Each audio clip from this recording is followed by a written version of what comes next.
Hi and welcome to Restore 2023. Today we're in Zechariah chapters 9 and 10.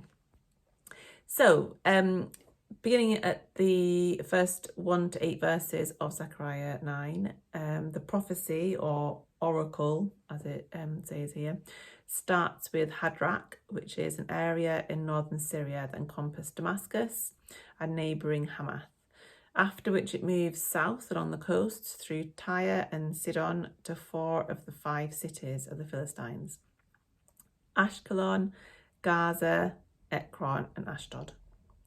So in spite of its natural resources, this whole region will experience a fiery judgment of God that will leave it desolate.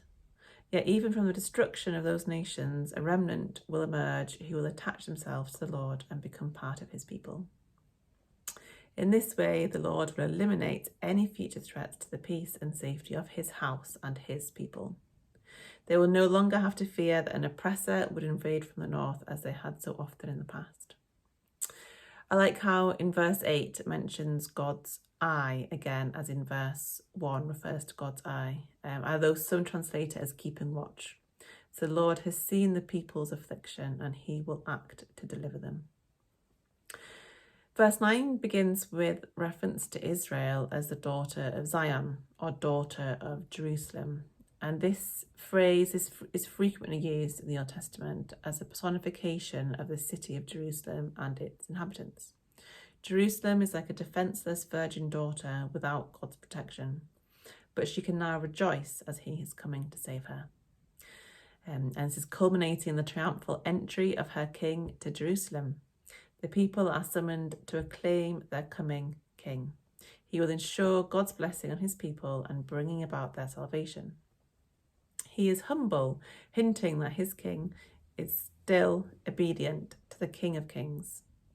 This king, is still obedient to the King of Kings, and he comes riding on a donkey, the mount of one who brings peace, rather than on a horse, which signifies a military leader or royalty. So again, just underline that humility.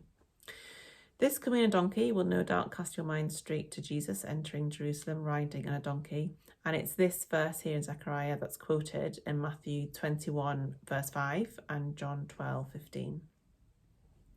The Lord will bring an end for Israel's need for the traditional instruments of war, such as the chariot, war horse and battle bow. The coming ruler will rule the whole earth. So when the word river is used with a definite article in the Old Testament, it is usually a name for the Euphrates. Here there's no definite article, suggesting a more abstract cosmic reference. And the ends of the earth is used to refer to the most distant known places. Everywhere, basically. The prisoners, those of God's people remaining in exile, would be set free from the waterless pit. So this is like a dry well that could be used as a temporary prison. This salvation will come because of this blood covenant between God and his people, and testifies to the seriousness of the covenant bond between God and his people.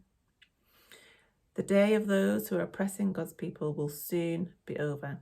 Instead of breaking of bows and the removal of chariots, God will make his people themselves into a bow against their oppressors, and Zion's sons into a warrior's sword. The Lord will appear as a divine warrior, sounding the trumpet to advance, shooting his deadly arrow. Verse 15 speaks of the bowl being filled and the corners or horns of the altar. So the horns of the altar were sprinkled with the blood of the sacrifices, so it was blood that filled these bowls. And the comparison to the bowl therefore suggests massive bloodshed of the enemy. In contrast, God's people are immensely valuable to him, described as like jewels in a crown. So now comes chapter 10 and the restoration of Judah and Israel. So these beginning verses seem to suggest that the people did not turn to God to ask for rain. Rain was a very important life source, and many ancient peoples had various practices, such as seeking pagan diviners or having household gods to pray for rain, like those that Rachel stole from Laban in Genesis 31:34. God wanted them to ask him for rain. They were lost sheep without a shepherd. Therefore, the Lord's anger was kindled against these leaders. He would remove these leaders and provide a new shepherd for his flock. God will care for the remnant of both Judah and Ephraim, restoring them as his people after the exile. So the interpretation of this passage depends upon the identification of the shepherds and leaders in 10:3. Are they foreign kings and rulers who have oppressed Judah, or are they Judah's own leaders who have failed the people? Advocates of both views can be found among the commentators. In favour of the view that Judah's leaders are meant is the fact that a prominent theme throughout Zechariah 9-11 is leadership within Judah. The likely sense is therefore that God will punish the existing leaders, and because of his special concern for Judah, will produce the leadership.